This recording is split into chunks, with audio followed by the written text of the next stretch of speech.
हे कृष्ण करुणा सिन्धु दीनबन्धु जगतपते गोपेश गोपिका कान्तम राधाकान्त नमस्तुते। करुणाका सागर श्रीकृष्ण भगवानको चरण कमलमा कोटि कोटि प्रणाम गर्दै उपस्थित भक्तवृन्दहरूमा मैले शुभ अपराह्न भन्न चाहेँ र आज एउटा सानो जिज्ञासा यहाँहरू समक्ष पनि राख्न चाहेँ।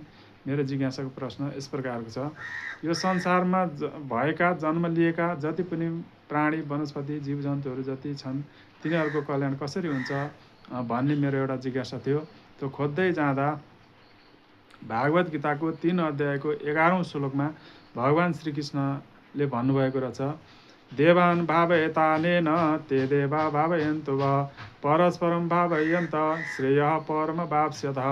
भगवान् श्रीकृष्ण भन्नुहुन्छ, यज्ञहरूद्वारा सन्तुष्ट भएका देवताहरूले तिनीहरूलाई पनि सन्तुष्ट गराउनेछन् र यसरी मानिस र देवता बीचको पारस्परिक सहयोगले सबैको सन्तुष्ट हुन्छ, सबैको उन्नति हुन्छ र सबैको कल्याण हुन्छ भनेर भगवान् श्रीकृष्णले भन्नुभएको वचन यहाँहरू समक्ष राखेँ।